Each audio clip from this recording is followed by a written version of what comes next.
meeting. And thus, I would like to discuss it with you. Then you list several arguments and use some tools some pauses. То есть надо замолчать. This is another tool. Try to listen to the answer, and so how do you understand that, or what do you personally think of that? Okay, and you can hear the answer, what's more, what's else, and as we apply any other mean, and we should listen to the person. Okay, this goes wrongly, I agree with you. And sometimes here we can have some personal problems, we can ask additional questions. So, as I listen to your explanation, I can comment on that. So, first of all, let's try to start with your problems, and now let's come back to my situation, my position. Thus, you have the consent to come back, and thus the person is starting to listen to you because you have listened to his problems, and now he is ready to listen to your argumentation. The task is to try to find the consent. And what happens if you do not have any future arguments and the problem is not resolved? For example, 10 years ago, I and my colleague, we were in Kiev on a seminar with Chris Brown. It's an elderly woman in her 70s, and the first 20 years of her career she worked as a vice president of Bank of Chicago, and she worked for Afro-American church, but she is white, and she was working as a coach.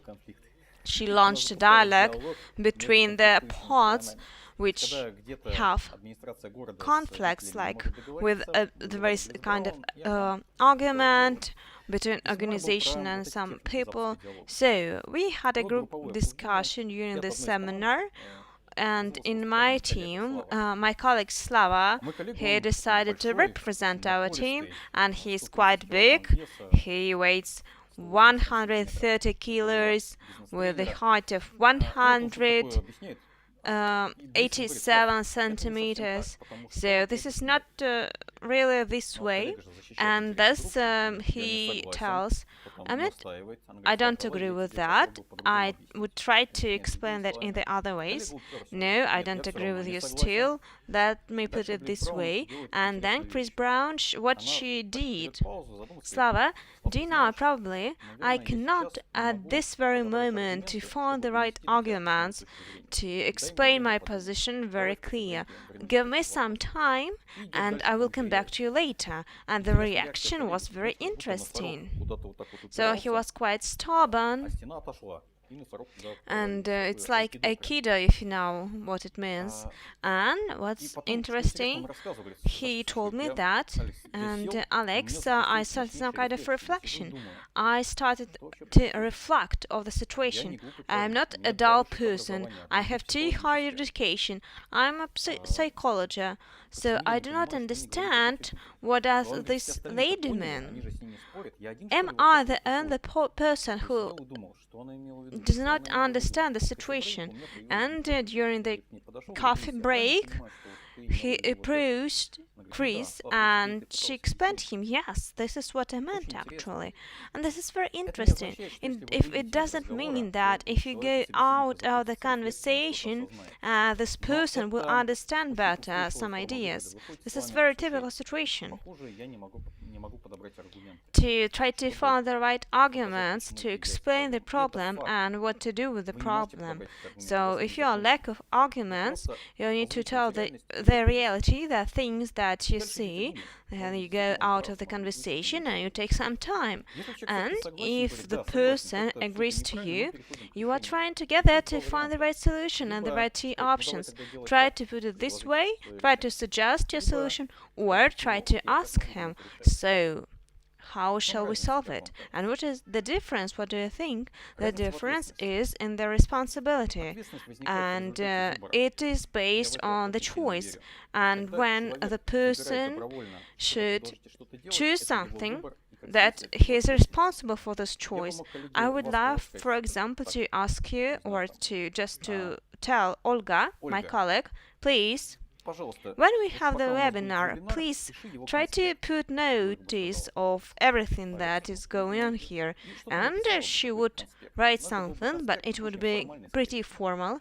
But if at the beginning of the webinar I would ask you to put it on the paper, to make some notes, and probably someone would be really interested in that. And probably Olga would do it, but it would be very different.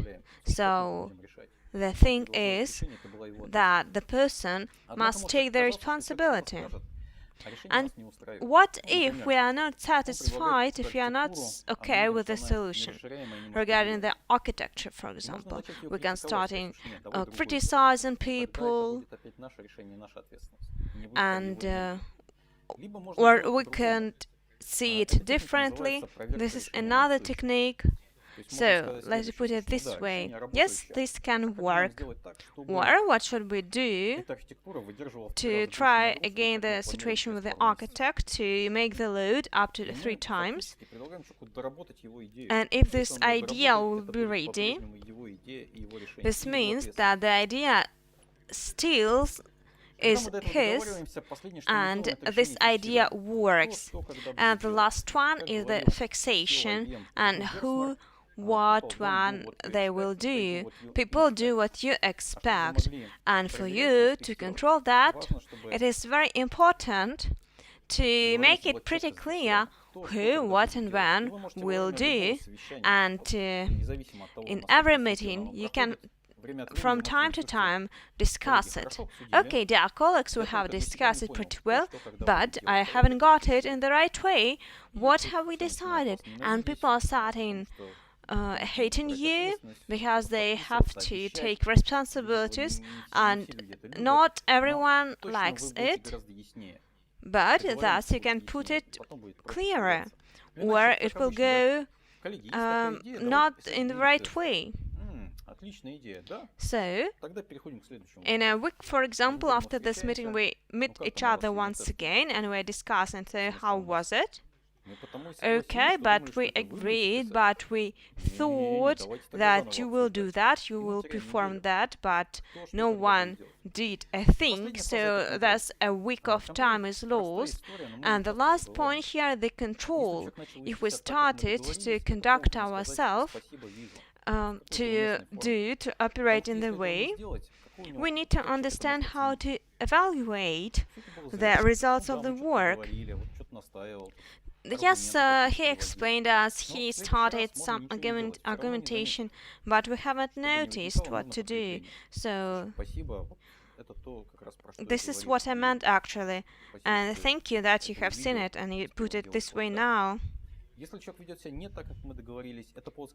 So we agreed this, and then we come back to the stage of the solution or to the stage of the problem to make it clearer. This is the whole algorithm. In the frameworks of our school, we will go step by step during our courses. We will start it listening to people. We will work on it, we will learn how to assess, how to use facts and everything. Yet we have to keep in mind we cannot lose any of these 4 phases, because if we miss preparation, we might not understand what the problem is. We might not be able to look for arguments necessary for this person. If the person does not agree with the problem and we are trying to impose solution, he will resist. If we do not control the solutions, people understand things quite differently. So not a single phase can be omitted. Experience shows that acting this way, based on facts, discussing the problem, not the guilty ones, and fixing the solutions, it all these influences relations in a positive way. In relations, I believe it's not important to be good for everybody. What's important is to be clear and to be honest. If you don't want the relationship to break, it's important to say what's wrong. along with this process, you should not devaluate the person. But honesty is a good policy working on relations. What would I suggest to do next? If you want to get some practical use out of this webinar, think retrospectively.